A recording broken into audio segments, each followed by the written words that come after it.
certo? Bom, a proposta dessa aula, primeiro ela faz parte, né, é uma aula zero de um curso que está sendo ofertado pelo Bruno, né, via Instituto de Economias e Planejamento, sobre a vida e a obra do Henri Lefebvre. Né? E essa é uma aula introdutória, né? E é uma aula mesmo, viu, gente? Não é só um clickbait aí, nem nada. É a aula que o Bruno está intitulando, né, As Corpopolíticas da Produção do Espaço. Então, com material já bem interessante que ele preparou aí para a gente essa noite. Ao longo aqui da transmissão, eu vou colocar no site, aqui no chat, o link para as inscrições. E aí, conforme o interesse de vocês, né, e de outros, se quiserem indicar também, vai ser possível que vocês façam a matrícula para essa aula, para esse curso que o Bruno está ofertando, né? É um curso de 8 horas, né, Bruno? Dividido em 4 aulas. E está muito rico, está muito interessante, muito legal. Hoje essa aula é maravilhosa, espero que vocês aproveitem bem, né? Que todos nós aproveitemos aqui. Eu vou estar aqui acompanhando também. E é isso. Bruno, sem muitas delongas para o pessoal já entrar no ritmo aí do curso que você está propondo, eu já passo para você e a gente segue. Eu tô por aqui, qualquer coisa. Então já deixo aí meu abraço para todo mundo. Beleza, obrigado, Wesley, pela apresentação, por falar do curso também. Bom, gente, boa noite. Meu nome é Bruno Siqueira, faço doutorado em Geografia, sou economista de formação e sou mestre também em Geografia. Já tem algum tempo que eu trabalho com a obra do Henri Lefebvre, né? E a ideia desse curso, né, dessa aula em específico, é funcionar como uma aula zero, uma aula introdutória para esse curso que começa na semana que vem. Nessa aula, que tem o título As Corpopolíticas da Produção do Espaço, a ideia é a gente fornecer uma interpretação, encaminhar uma interpretação específica sobre a obra do Henri Lefebvre, que é uma interpretação não usual, não muito comum também, mas que eu acho que ajuda a gente a pensar em alguns elementos que ainda estão por descobrir na obra do Henri Lefebvre, né?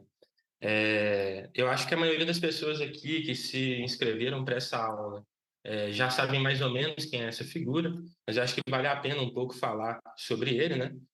O Henri Lefebvre é um filósofo, né, e sociólogo francês que nasceu em 1901 e ele tem essa especificidade, né, de ter vivido praticamente grande parte do século XX até 1991, presenciando então transformações importantes, por exemplo, a Revolução de 17, o fim da União Soviética, transformações na economia, na política, na filosofia, entre outros. Então, ele tem uma visão privilegiada sobre o século XX e, em alguma medida, até um caráter premonitório sobre o que viria a acontecer no século XXI. Sua formação acadêmica envolve o que é equivalente na França, né, a uma graduação e um mestrado em filosofia e um doutorado em 54 em sociologia rural. Ele é mais conhecido, né, por causa de suas teses relacionadas ao urbano e dos conceitos, por exemplo, de produção do espaço, direito à cidade, revolução urbana e crítica da vida cotidiana. Mas hoje eu quero trazer aqui essa interpretação e entender, né, apresentar para vocês uma proposta de interpretação de que significa entender, então, a obra da Henri Lefebvre como preocupada com o corpo, ou como uma obra que diz respeito ao corpo no capitalismo, ou o corpo e a relação com o espaço, né? Então, eu queria abrir com essa citação, que é uma citação que aparece no livro famoso dele, Na Produção do Espaço, em que ele diz o seguinte: qualquer projeto revolucionário hoje, seja ele utópico ou realista, deve, se quer evitar a banalidade desesperada, fazer da reapropriação do corpo, associada à reapropriação do espaço, uma parte inegociável de sua agenda. E aí essa citação, que é a mesma citação que eu usei para divulgar o curso, divulgar a aula também, né? Ela traz três elementos importantes assim para a gente pensar algumas problemáticas na obra do Henri Lefebvre. A primeira que eu queria destacar é essa ideia de um projeto revolucionário, né? Henri Lefebvre é uma pessoa, é um teórico fortemente engajado com a tradição marxista, com a tradição de esquerda revolucionária, né? Fez parte do Partido Comunista Francês, mas nas suas obras é difícil você encontrar de maneira concreta, de maneira mais acabada, proposições políticas ou interpretações do que fazer do ponto de vista político, né? Então, a tentativa aqui, por um lado, também é de entender, então, o que significa um projeto revolucionário em Henri Lefebvre, ou, no limite, se há uma concepção de política na obra de Henri Lefebvre. Um segundo ponto aqui, que interessa também, é justamente essa ideia da reapropriação do corpo, e aqui eu queria chamar a atenção também porque essa ideia de reapropriação ou de apropriação, ela vai aparecer na tradição marxista sempre a partir desse par apropriação e alienação. Então, se a gente está falando, e o Lefebvre está dizendo aqui, sobre uma reapropriação do corpo, é preciso pensar em alguma medida que há uma alienação do corpo também. E aí nos leva a entender e a questionar, né, qual é o lugar, então, do corpo na obra do Henri Lefebvre. E, por outro lado, também, que ele diz que deve ser associado à reapropriação do espaço. E aí, mais uma vez, né, nesse par apropriação e alienação, leva a gente a questionar, então, o que seria um espaço alienado e como se dá a reapropriação do espaço. Essas três problemáticas, então, vão endereçar essa leitura que a gente vai fazer nessa aula de hoje, passando por algumas publicações de Henri Lefebvre, alguns momentos da sua vida, tentando entender, então, esse projeto revolucionário, o que é a política em Henri Lefebvre, qual que é o lugar do corpo na sua obra e qual que é o lugar do espaço na sua obra também.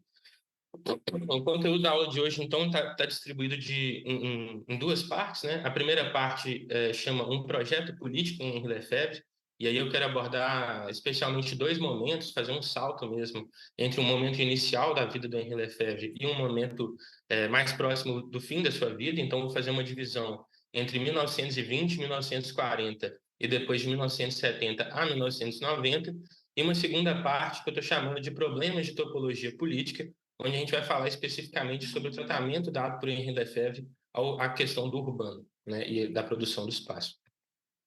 Então, passando por esse primeiro momento, né, de 1920 a 1940, é interessante notar o cenário, né, econômico, político que estava inserido a França e a Europa, de um modo geral, no pós-guerra, né?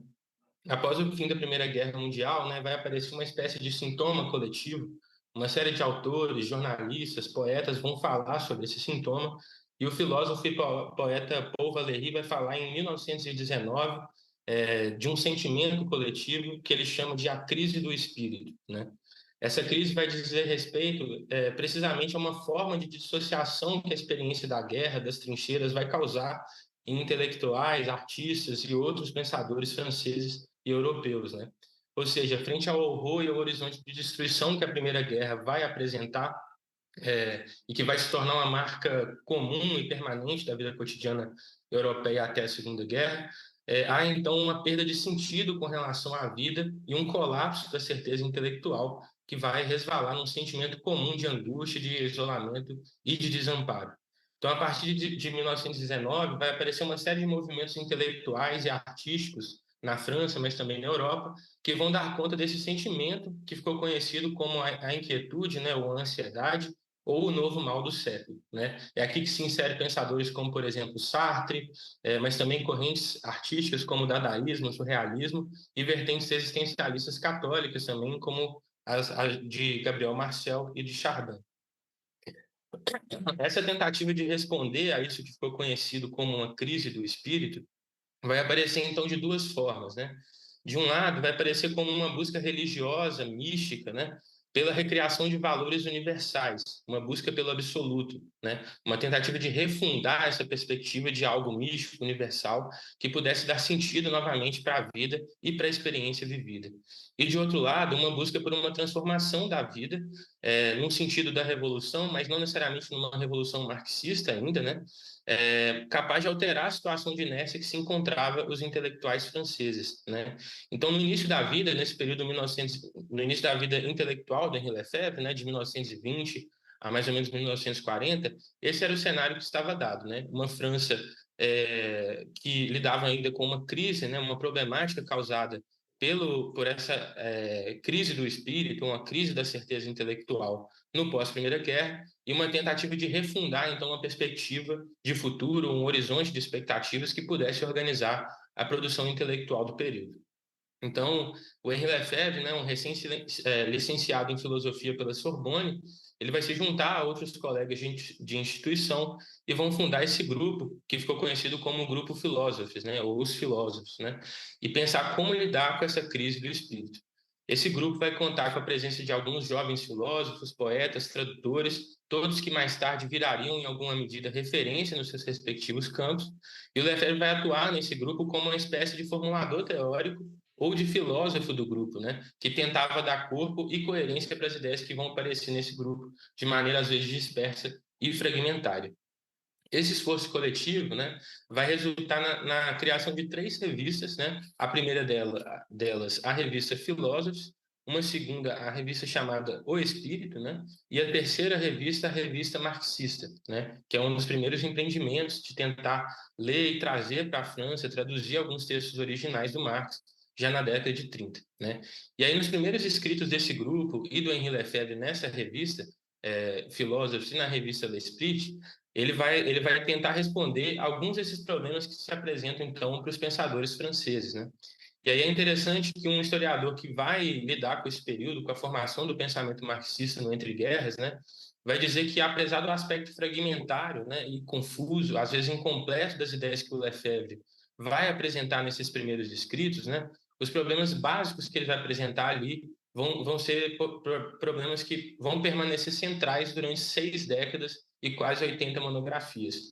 6 décadas, né? Se a gente pensar que isso está partindo da década de 20, isso é basicamente todo o período da obra de Henri Lefebvre. Então, por isso, a importância da gente voltar para esse período inicial, retomar alguns textos de juventude, esses textos escritos ainda na década de 20, de 30, e tentar entender, então, o que aparece como tema nesse momento e o que vai persistir na obra de Henri Lefebvre como tema até o fim de sua vida. E o que aparece, então, em alguns desses textos, né? Estou pensando aqui principalmente em 3 deles.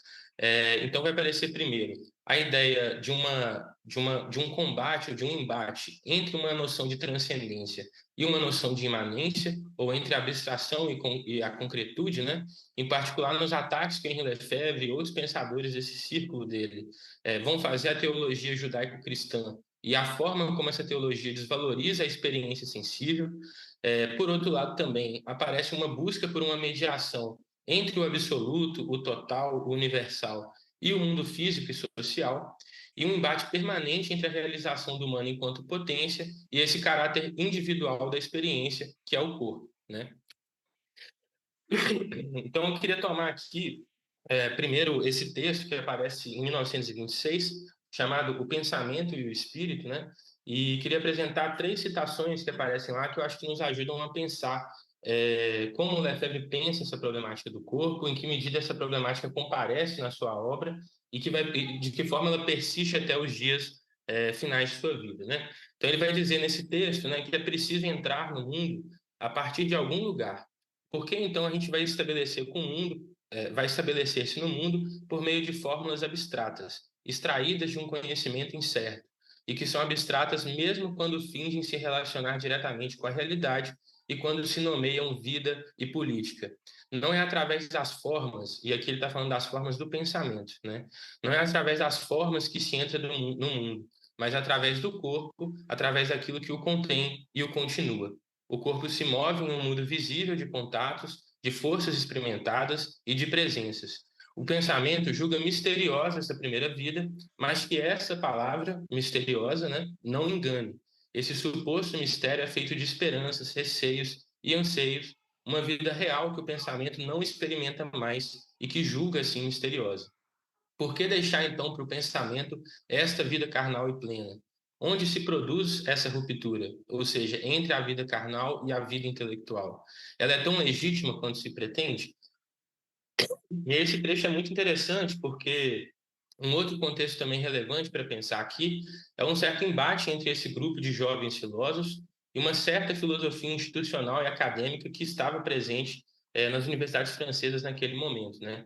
Uma filosofia muito influenciada por um intelectualismo, um racionalismo de origem kantiana e que vai dar prioridade para o pensamento, né? Ou para essa força racional em detrimento do carnal e do terreno, né? E do sensível. Ele vai dizer também nesse texto, né, que o pensamento quer conhecer o mundo em um só golpe e tornar-se dessa forma seguro, protegido contra ele. Para cessar de estar nele, ele se afirma como dominador, ordenador. Ele quer impor sínteses ou unidades às coisas. Ele crê explicar, fixar lugares e papéis, completar o mundo. ele se torna primeiramente abstrato e em seguida por desespero, desinteresse por este mundo, sobre o qual não possui nenhum controle real. Ele faz do mundo um espetáculo e dissolve o real, né? E seu fracasso, essa divisão íntima entre o pensamento e o real, são suficientes para julgá-lo. E aqui, de novo, eu acho que aparece de uma maneira clara essa tentativa do Henri Lefebvre de lidar com uma certa dissociação entre esse pensamento racional, desligado da experiência cotidiana, e o real, né? O real, qual é o real? Né? O real da crise do espírito, né? Essa tentativa de lidar, então, com essa ansiedade que é sentida no corpo e a tentativa de refundar um pensamento que tenha relação com esse real. E aí ele dá aqui as pistas, então, do que seria esse projeto, né? Esse projeto do grupo Filósofos, depois da revista O Espírito, né? Queremos evidências próximas e saídas carnais para o espírito. Isso não quer dizer que nós especulamos sobre os corpos ou que nós somos materialistas. E aqui, cuidado, porque materialismo nesse momento ainda não significava materialismo como a forma que a gente percebe hoje, né? O materialismo marxista, etc., né? Ou enfim, que limitamos cada ser a um lugar determinado no mundo. Esse é justamente o reflexo do pensamento que julga precocemente e que fixa um lugar ou uma essência e lá mantém os entes. Para nós, há antes uma expansão ilimitada diante de cada homem, caso saiba ir ao encontro da realidade. Então, aqui, novamente, um convite, né, por parte do Henri Lefebvre, desse grupo que ele faz parte, de ir ao encontro da realidade, de pensar a partir da realidade e permitir que a realidade, essa relação com o corpo, com o carnal, com o sensível, influencie uma certa transformação do pensamento e do espírito, né? E aí, embora aqui a escrita do Henri Lefebvre ainda esteja marcada por um certo misticismo, né, a gente vê isso claramente, e uma gramática do absoluto, essa tentativa de pensar o absoluto, a formulação desse problema que é enfrentado por esse grupo é clara. O pensamento, enquanto uma formulação de uma alternativa total, ele deve se haver com a experiência concreta e com o real. E mais, que essa mediação entre o pensamento e a experiência, ela se dá no corpo enquanto um suporte da experiência do concreto e da possibilidade de formulação desse universal ou desse absoluto. Essa necessidade, então, de encontrar um suporte material, que vai ser um elemento que vai marcar muito essa escrita do primeiro período, né? Vai levar o Lefebvre já em 1932 a escrever um texto muito interessante chamado Do Culto do Espírito ao Materialismo Dialético. Esse texto, eu diria que é justamente o texto que marca a passagem e a adesão do Lefebvre e desse grupo de amigos dele também ao marxismo e ao Partido Comunista Francês, né? E nesse texto a gente vai encontrar uma espécie de transposição dessa problemática de juventude, né? Esse problema do corpo, de encontrar um fundamento material para a revolução do espírito, para uma perspectiva materialista, né? E nesse texto de 32, ele vai constatar, então, que toda a crise de existência que está sendo experimentada por essa juventude no pós-guerra, toda a ausência de vida no cotidiano e na filosofia, toda a recusa que deriva daí, possui uma base material e cuja superação é condição necessária para que as conquistas do espírito possam também ser conquistas concretas, né? Ou seja, a crise do espírito possui uma base material, né? E dois, né, que os verdadeiros revolucionários são aqueles que conseguem compreender essas raízes materiais da infelicidade da vida espiritual. Ou seja, quais são as condições econômicas, materiais que permitem que uma vida espiritual seja vivida de maneira miserável, né? Então, o Lefebvre vai perceber que a origem das mazelas que afligem o corpo e a vida cotidiana estão ligadas, em última instância, às condições materiais em que a vida se dá em uma determinada formação social. Em outras palavras, a gente pode começar a compreender, então, o papel do capitalismo e da comoditização da vida, que devem estar na base de qualquer reflexão crítica sobre a experiência ou de qualquer proposta revolucionária. Aqui, então, a gente vai saltar para um outro período, já a partir da década de 70, um período de grandes transformações no capitalismo, né? Retomando, então, a forma como esses temas que marcaram a juventude do Henri Lefebvre vão aparecer novamente mais tarde para pensar já o capitalismo do pós-fordismo, né? Então, em 74, o Lefebvre vai publicar essa obra muito importante, que ficou famosa e popularizou, né, os seus escritos, A Produção do Espaço, e diante de muitas interpretações que existem, né, que já foram feitas, eu gostaria de adotar uma aqui para a gente pensar, então, essa continuidade entre os temas de juventude e os temas do fim da vida do Lefebvre, que é essa proposta do geógrafo britânico Derek Gregory, que sugere ler a produção do espaço como uma obra preocupada com o processo no Ocidente do que ele chama de uma descorporificação do espaço, né? E aí eu trouxe aqui também uma citação que aparece lá no Produção do Espaço, de 74, em que o Lefebvre vai dizer o seguinte: a mudança é tão difícil de aprender do espaço do corpo para o corpo no espaço, da opacidade quente, essa opacidade do corpo, do interior do corpo, né, para uma translucidez fria do espaço, de alguma forma facilita o desaparecimento ou a escotomização do corpo, né? E aí chamar atenção um pouco também para esse termo, escotomização, é um termo psicanalítico que vai dizer justamente sobre uma espécie de recalque do corpo, né? A forma como o corpo, ao longo da história da produção do espaço, ao longo da história do espaço no Ocidente, em alguma medida, torna-se apagado, né? Ele vai ser recalcado nesse processo. E aí, como entender então essa transição que ele fala da translucidez, da opacidade quente para uma translucidez fria, né? Essa ideia de uma transição, ou se a gente quiser, de uma projeção do corpo no espaço, ela vai ser sintetizada e vai aparecer na obra da produção do espaço a partir de dois conceitos de origem nietzschiana, né? Dois conceitos que aparecem no texto de Nietzsche chamado Verdade e Mentira em um Sentido Extramoral, que é o conceito de metáfora e de metonímia, né? Ou, como Lefebvre os emprega, como um processo de metaforização e de metonomização. Nesse texto, né, Verdade e Mentira, Nietzsche vai argumentar que a nossa relação com o mundo, ela sempre vai ser mediada, ou vai sempre se dar numa relação que é, em última instância, metafórica e metonímica, né?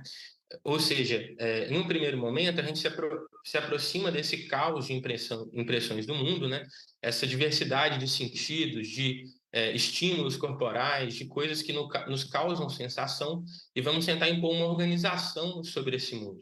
Essa organização, vai dizer o Nietzsche, é uma organização que a gente sente no nosso corpo, ou que a gente percebe como parte do nosso corpo. Então, toda forma de organização do sentido exterior vai aparecer como uma espécie de imposição de uma perspectiva do corpo sobre aquilo que se apresenta no espaço. Ele chama esse primeiro movimento de um movimento metafórico, né? Na medida em que a gente substitui essa imagem exterior por uma espécie de unidade que organiza esse mundo. Num segundo momento, Nietzsche vai falar que essa operação de metáfora se converte numa relação de metonimização, né? Na medida em que a gente passa a tomar essa unidade, ou esse conceito, ou essa imagem que a gente forma sobre o mundo, como a realidade mesma, e não mais aquele primeiro caos de impressões que veio ao encontro dos nossos sentidos, do nosso corpo, né? Um exemplo que ele vai dar nesse texto, Verdade e Mentira no Sentido Extramoral, é justamente sobre a diversidade de folhas de uma árvore que a gente pode perceber, e no limite sendo cada folha dessa árvore diferente, radicalmente diferente, ou seja, uma diferença infinita, né? Uma diferença sem limites, né? E por outro lado, a forma como lentamente o ser humano vai produzindo um conceito de folha, né? Ou a ideia, uma imagem do que é uma folha, que é uma unidade que permanece, né? Mesmo diante dessa diferença, de modo que a gente começa a lidar com o mundo não mais nessa riqueza de detalhe ou de diferença absoluta, mas a partir de um conceito, de uma unidade que vai organizar essa experiência sensível, né? Essa projeção, né, o Nietzsche vai falar num outro livro dele, um livro póstumo, né, chamado A Vontade de Potência, vai dizer que promove uma perspectiva corporal sobre o espaço, né? E aí tem essa citação interessante do Nietzsche, né, onde ele vai dizer que perspectivismo, né, essa ideia de que o corpo promove uma perspectiva sobre o espaço, é apenas uma forma complexa de dizer especificidade, né? A ideia dele é de que cada corpo específico vai se esforçar para se tornar o mestre de todo o espaço e estender, então, assim, a sua força ou, no limite, a sua perspectiva sobre o espaço, né? Só que à medida que esse corpo tenta ocupar esse espaço ou projetar sobre o espaço uma certa perspectiva, ele encontra também um esforço similar por parte de outros corpos, e ele vai chegar, assim, a um arranjo, ou o que ele chama de uma união, na medida em que essas perspectivas vão se aglutinar e conspirar juntos pelo poder, ou seja, pela conquista do espaço ou desse caos de sensações e de impressões do mundo, né? Isso significa, se a gente tentar entender esse papel do corpo na produção do espaço ou na percepção do espaço, né, significa que cada corpo opera com um princípio genético, né? E esse é um ponto levantado por Lefebvre lá na obra A Produção do Espaço, né? Uma vez que a partir das relações internas que o corpo mantém consigo mesmo, essa relação de percepção do corpo do próprio corpo no espaço, da forma como o seu corpo se porta nesse espaço, vai se projetar justamente para todo o espaço como uma perspectiva. E aí, um exemplo que eu acho interessante para entender a forma como o corpo participa desse processo de percepção do espaço, ou projeta sobre o espaço, e como isso se altera ao longo do tempo no Ocidente, né? Esse movimento de escotomização do corpo, é um exemplo que está lá também na Produção do Espaço, na página 110 e 111, né?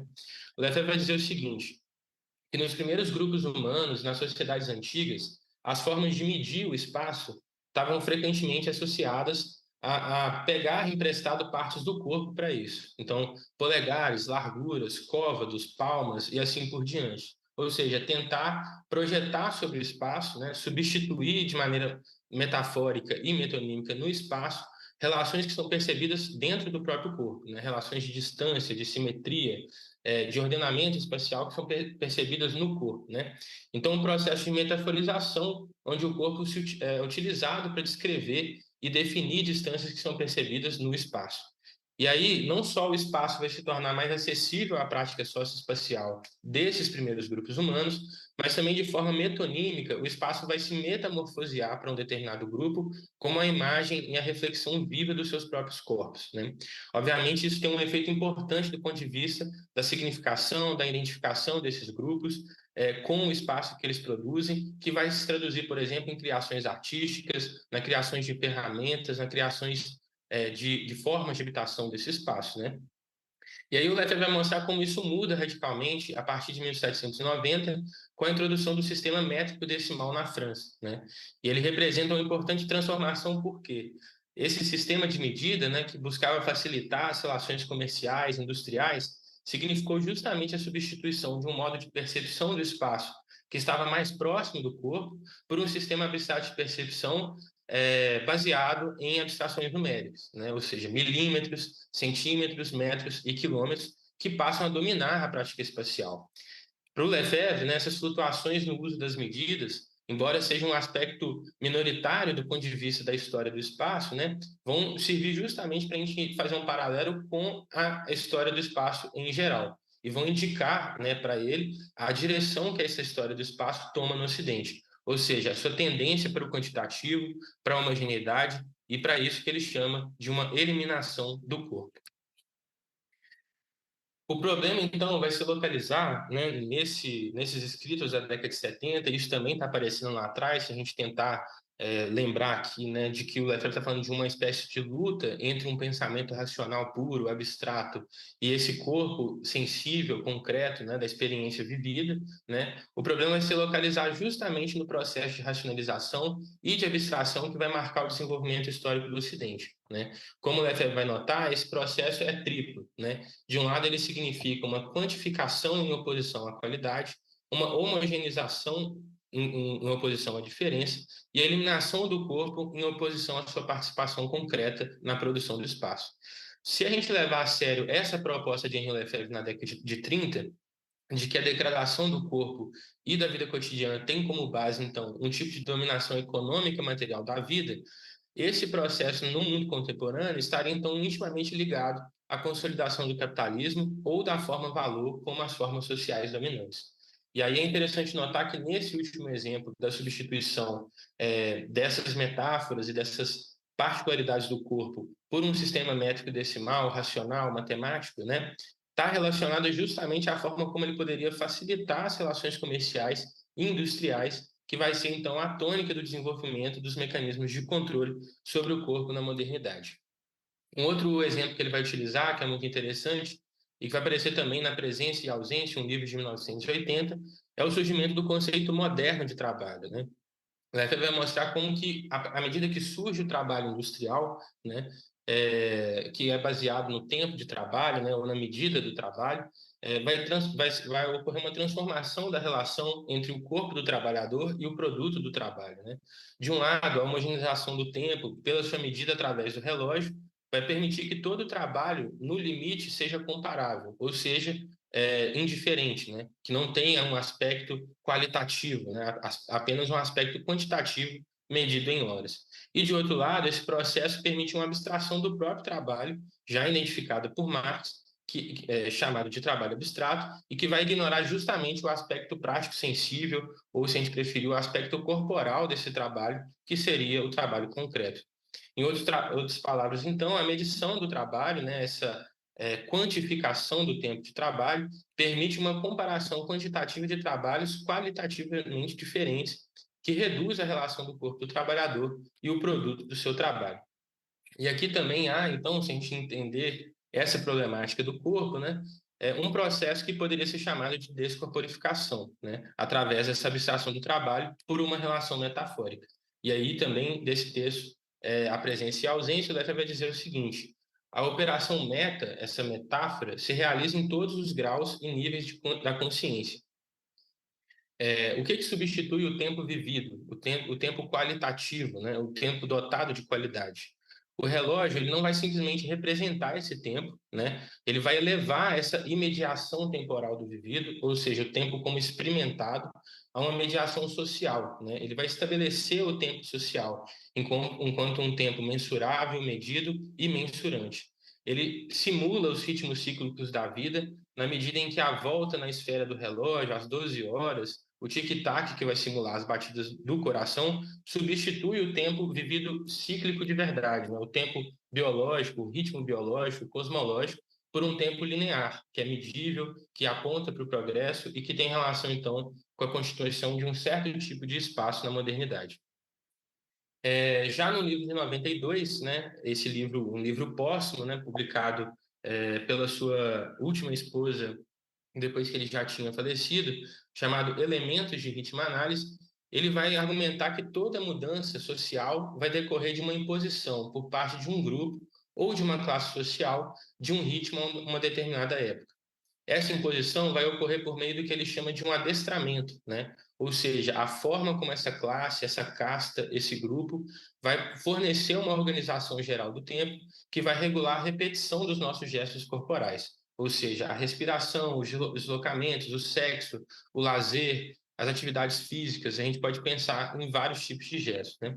Mais que isso, o objetivo do adestramento é produzir o corpo, né? Produzir um tipo de corpo que seja compatível com um certo tipo de demanda social, um certo tipo de formação social e um controle sobre esse corpo, né?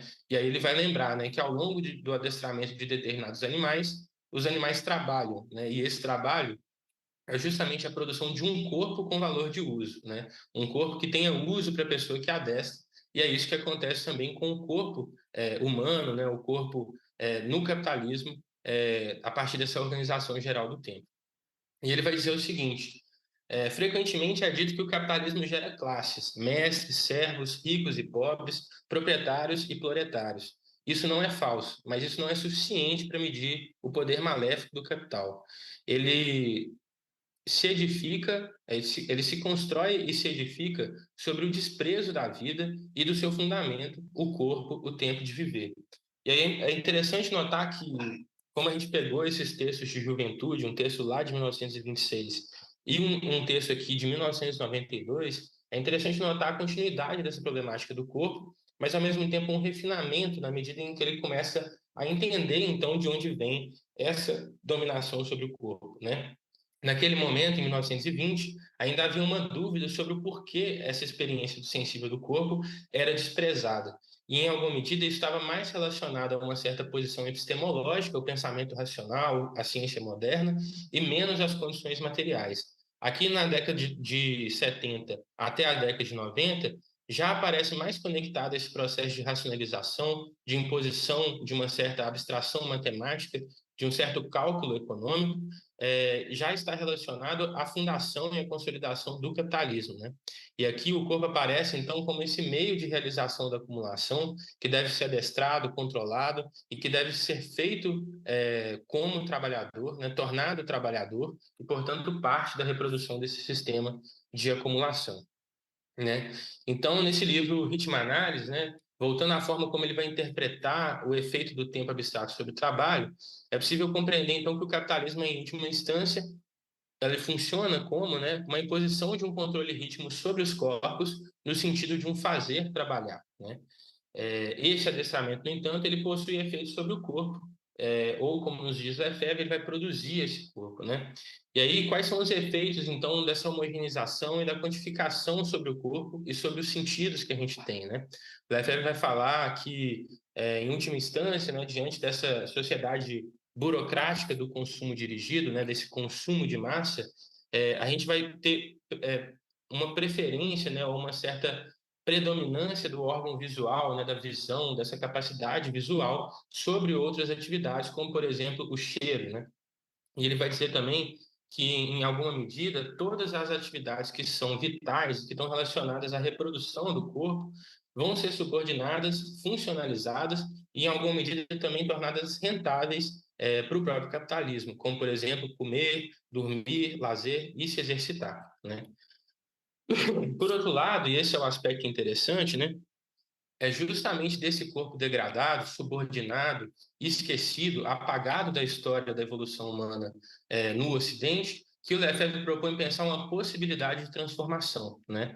Como vai notar uma intérprete da sua obra em 2023, ela vai dizer que há uma pedagogia do corpo em Lefebvre, né, que implica pensar como produzir um espaço, uma arquitetura que favoreça o prazer e o gozo e que permita restituir aquilo que ele denomina de um corpo total, né? Um corpo dotado de suas habilidades sensíveis, pleno dos seus sentidos e conectado com essa vida carnal, com a experiência vivida, né?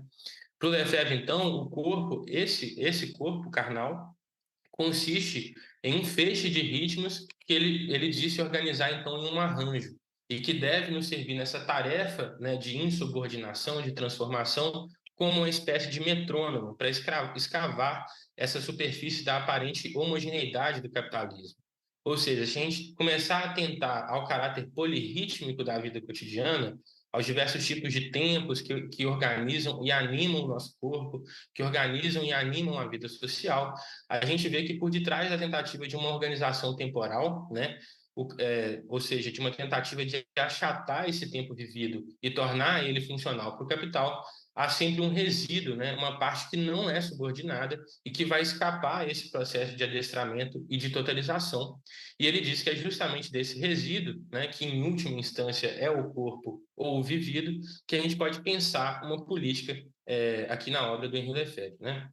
Então, sintetizando um pouco do que eu disse até agora, é, quais são os problemas políticos em Lefebvre, né? Primeiro, né, o corpo vai se situar justamente nessa injunção do total e do particular, do social e do individual, do absoluto e do pessoal, e ele vai fornecer, então, um ponto privilegiado para a gente pensar uma transformação social. No entanto, e aí esse é um problema que, se a gente lembrar lá do primeiro slide, né? É um problema que persiste desde a juventude do Lefebvre, né? Como que a gente pode pensar uma perspectiva a partir do corpo, uma perspectiva política a partir do corpo, que não vai resvalar em um individualismo típico da ideologia liberal e neoliberal? Ou seja, como tornar uma luta pelo corpo, uma reapropriação do corpo, não uma disputa individual, né? Mas uma disputa coletiva, né? Numa espécie de programa político revolucionário coletivo, né? E dois, né, o corpo aparece como centro da dominação capitalista, né? Por um lado, pela organização do tempo social, que por meio da abstração desse tempo, né, do controle desse tempo pelo capitalismo, busca então um controle do tempo vivido, cíclico, biológico, cosmológico, e por outro, uma organização do espaço social, que por meio também de sua abstração vai visar o controle do espaço vivido, né? O concreto, a extensão e projeção do corpo, como a gente viu, né? Então, como pensar uma reapropriação do espaço, do tempo e do corpo enquanto prática política no mundo contemporâneo? Mas há uma advertência também que precisa ser feita, e uma advertência feita pelo próprio Lefebvre, né? Que é na verdade, pensar a problemática do corpo como sendo ela mesma política, ou seja, algo que é por natureza político, né? Ele vai dizer, então, na produção do espaço, né, que, de fato, esse corpo carnal, espaço-temporal, ele já está em revolta. E essa revolta, entretanto, ela não deve ser entendida como uma retomada às origens, a um passado arcaico ou antropológico. E essa citação é importante porque o exemplo que a gente deu sobre o sistema métrico, por exemplo, ele está lidando justamente com formações sociais mais relacionadas com esse passado arcaico e primitivo, ou seja, determinadas formações sociais que utilizavam partes do corpo para se projetar no espaço, né? Então não se trata de um retorno a essas origens ou esse passado primitivo, né? Essa revolta do corpo, ela é firmemente ancorada no aqui e no agora, e o corpo em questão é o nosso corpo, né? Que é desdenhado, absorvido e quebrado em pedaços por imagens. Ele vai dizer, então, que essa não é uma rebelião política e nem um substituto para a revolução social, e também não é uma revolta do pensamento, uma revolta do indivíduo, uma revolta por liberdade, mas é uma revolta elementar e mundial que não procura fundamentação teórica, mas que procura meios teóricos para redescobrir e reconhecer os seus próprios fundamentos, né? Então, se a gente toma aquela citação que abre a aula, né, ou seja, de que qualquer projeto político deve tornar a reapropriação do corpo uma parte negociável da sua agenda, né? Como que a gente pensa o corpo como político, né? Ou como que a gente pode politizar a revolta do corpo, dado que ela em si mesma não é uma questão política, né? Gente, eu acho que eu passei um pouco do tempo, mas acho que eu vou tentar cobrir esse finalzinho aqui rapidamente, só para não ficar sem resposta a essa pergunta sobre como politizar a revolta do corpo. Tudo bem? Aproveitando também que a aula vai ficar gravada, se alguém precisar sair, pode acompanhar depois pelo link do YouTube que vai ser soltado pelo Instituto, tá? Essa segunda parte, então, chama Problemas de Topologia Política, justamente para a gente pensar a forma como o corpo é tornado político pelo desenvolvimento do capital, né? Então, não é uma tentativa aqui de pensar uma politização do corpo como um projeto político, mas como uma coisa que acontece naturalmente ou pelo movimento da história, né? Na medida em que o capital se desenvolve, né? Então, retomando aqui rapidamente, vou falar bem brevemente sobre isso, né? Se a gente tentar retomar uma certa tradição leninista, marxista, né, da organização política, há uma certa ideia de que a organização política reflete um tipo de relação social determinada e ela é atravessada pela luta de classe, né? Ou seja, a forma como os trabalhadores se organizam deve ser capaz de fazer frente e de responder a uma determinada composição do capital em um determinado estágio de desenvolvimento das forças produtivas. Na gramática política leninista, ele vai chamar isso de uma alavanca, né? A classe operária deveria ser capaz de encontrar uma alavanca que, se puxada, traria esse sistema abaixo, né? Ou seja, onde está localizada esse estágio de maior desenvolvimento das forças produtivas, seria essa alavanca a partir da qual a organização da classe trabalhadora deveria, então, atuar. No exemplo, no caso do Lenin, por exemplo, né, do desenvolvimento do capitalismo na Rússia no início do século XX, ele vai falar justamente como a fábrica aparece como esse elemento de maior desenvolvimento das forças produtivas e que, portanto, então, a organização da classe trabalhadora deveria, em alguma medida, espelhar essa forma de organização do capital, né? Ele chega, em alguns momentos, a dizer que o modelo de organização é a fábrica, né? Ou seja, que o próprio partido, enquanto uma forma de organização política, deve se organizar enquanto fábrica, né? Se quer, então, fazer frente a esse estágio de desenvolvimento das forças produtivas, né? E aí isso é uma citação do Antônio Negri, né? Lendo esses textos do Lenin, ele vai dizer o seguinte: o partido deve ser capaz de organizar e formar o caráter multiplicador do trabalho revolucionário, exaltando e subvertendo contra o capital aquilo mesmo que ele determina como o crescimento da força produtiva do trabalho socializado. O partido é uma fábrica, é um empreendimento de subversão, uma capacidade de impor um multiplicador de racionalidade produtiva à vontade revolucionária dos militantes, né? E aí, o que interessa desse ponto, né, dessa forma de pensar a teoria de organização, né? É de que há, então, se a gente prestar atenção nessas citações, há uma homologia espacial, né? Uma homologia da forma organizacional entre os lugares de acumulação, né? Onde o capital organiza a acumulação, onde ele desenvolve as forças produtivas e a forma como a classe trabalhadora deve se organizar politicamente, né? Nesse caso, se o capitalismo está mais desenvolvido no desenvolvimento das forças produtivas na fábrica, na indústria, então a forma de organização política é o partido enquanto fábrica, né? E aí, se a gente reter essa formulação, né, de que então a classe trabalhadora se organiza a partir desses espaços de acumulação, o Lefebvre vai começar a perceber então uma mudança nessa homologia a partir da década de 70, né? Num texto dele chamado A Sobrevivência do Capitalismo, um texto de 76, ele vai perceber que a reprodução das relações sociais de produção capitalista, né, ou seja, as condições de sobrevivência do capital no mundo contemporâneo, já não podem mais se dar apenas no interior da fábrica, e vai depender cada vez mais da extensão para fora da fábrica, para a vida cotidiana, esse domínio de influência do capital, né? Ele vai se perguntar, então, como as relações capitalistas de produção são perpetuadas dentro da fábrica, né? Se há uma continuidade, uma reposição dessas condições de sociabilidade e dessa racionalidade que organiza o trabalho no interior das fábricas, essa organização não pode acontecer só dentro da fábrica, né? As condições para a continuidade desse processo de acumulação vão cada vez mais, a partir da década de 30, mais em particular a partir da década de 70, com o pós-fordismo, né, serem situadas na vida cotidiana, na organização da vida cotidiana e, portanto, na organização da própria reprodução social, né? Então, o Lefebvre vai dizer o seguinte, né, pode essas relações de exploração serem perpetuadas apenas no local de trabalho, né?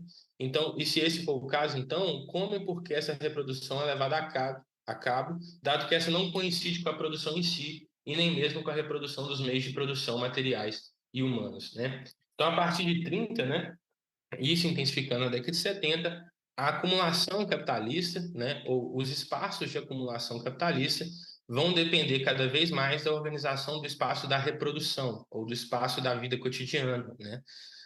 Isso significa que se a gente retém essa ideia de que a organização política do trabalhador deve se dar a partir desses espaços de acumulação, o que acontece então com as formas de organização política quando os próprios espaços de acumulação dependem cada vez mais da organização e da subordinação dos espaços de reprodução, né? Então, nesse texto de 1976, chamado Espaço e Política, o Lefebvre vai dizer o seguinte: a situação mudou. O modo de produção capitalista deve se defender num fronte muito mais amplo, mais diversificado e mais complexo, né? Que é, a saber, a reprodução das relações de produção. Essa reprodução das relações de produção não coincide mais com a reprodução dos meios de produção. Ela se efetua através da cotidianeidade, através dos lazeres e da cultura, da escola e da universidade, e das extensões e proliferações da cidade antiga, ou seja, através do espaço inteiro. É nesse sentido, então, que o Lefebvre vai identificar uma passagem da problemática da industrialização para a problemática da urbanização. E é nesse sentido também que a gente pode ler, né, essa passagem do industrial ao urbano como uma passagem da produção para a reprodução, ou da centralidade da problemática da produção para a centralidade da problemática da reprodução, né? O urbano, então, enquanto esse lugar da reprodução das relações sociais, vai ser justamente a condição de sobrevivência de um capitalismo que o Lefebvre vai falar que está ferido de morte, né? E aí, quando o capital precisa se manter, né, nesses períodos de crise, né, a forma como ele encontra é justamente organizar a vida cotidiana, o lar, o lazer, o consumo e a distribuição, ou seja, a reprodução das relações sociais de produção, que o Lefebvre diz não pode ser mais localizada apenas na fábrica, no ponto onde ocorre o trabalho e as relações de trabalho, mas deve cada vez mais assumir o próprio espaço urbano ou o espaço como todo como seu locus privilegiado, né? E aqui a gente pode entender então que há uma mudança naquela homologia espacial ou numa certa topologia política que predominou no período de Lênin, né? De que agora o espaço da política, né, o espaço de onde a classe trabalhadora pode pensar formas de organização política está localizado justamente no urbano, né, ou no espaço como um todo, ou seja, numa espécie de ubiquidade da política, né? Nesse sentido, a urbanização entendida aqui como a extensão desse tecido industrial, urbano industrial, em escala planetária, ela vai assumir potencialmente um caráter emancipatório, né? De um lado, ela é a extensão dessas condições gerais de produção, mas por outro, ela é a extensão da própria política, né? Ou dos lugares de onde se pode fazer política em escala planetária, né? E aí, como vai argumentar o próprio Henri Lefebvre, né? Se o espaço como um todo se torna o lugar da reprodução das relações de produção, ele também se torna, então, o terreno do confronto, né? O terreno de um vasto confronto que cria o seu centro, ora ali e ora aqui. O poder e, portanto, a própria política estão em todo lugar, né? E aí, agora esse é o último slide, finalizando então, né? Esse processo ele carrega uma contradição, né? Na medida em que se expande esse crescimento industrial, né? A produção e a esfera de influência dessa racionalidade econômica, que também vai ter uma implicação na extensão da própria política, né? Ou nos lugares que a gente pode pensar a política para além da fábrica, né? O urbano ele vai aparecer nesse sentido como um momento onde ocorre uma profunda convergência das lutas e da atividade política em torno da problemática da reprodução. E aí é interessante notar que nesse momento, né, o urbano aparece justamente como essa promessa utópica, né, de realização desse corpo que antes estava degradado, privado e esquecido, né? Porque se a gente está falando de reprodução social, em última instância a gente está falando do corpo, né? E da relação então com o corpo e o espaço. Aqui o Lefebvre na verdade está descobrindo a forma como o capitalismo, a sobrevivência do capitalismo depende cada vez mais da organização do espaço, da produção do espaço e, por meio desse espaço, do controle dos corpos, né? Então, o urbano, isso que surge após esse período de industrialização, essa certa centralidade do controle sobre a reprodução, é também um momento onde a política se estende para além do muro da fábrica, né? Não é mais uma política que precisa ser pensada em termos puramente do trabalho assalariado formal, o trabalho masculino, mas é um trabalho que pode, ali naquele momento, a partir da década de 70, pensar como um trabalho que engloba também outras lutas e outras minorias que estão para além dessa esfera formal do Fordismo, né? Então, seja nas lutas contra o avanço da mineração, nas lutas dos entregadores de aplicativo, nas lutas dos indígenas contra o garimpo ilegal, nas lutas das mulheres pelo reconhecimento da centralidade do trabalho reprodutivo, nas lutas do movimento negro contra as expressões cotidianas do racismo, esse elemento, né, o elemento que se deixa sobressair, é uma disputa contra o controle do espaço, do tempo e do controle dos corpos em direção à autonomia, né? É esse movimento dialético, então, entre a expansão da esfera de influência do capital sobre o espaço e de uma tentativa de resistência desse proletário para além da classe trabalhadora assalariada formal, que vai dar então a tônica de uma problemática da reprodução enquanto uma problemática política e nesse sentido uma politização da questão do corpo, né?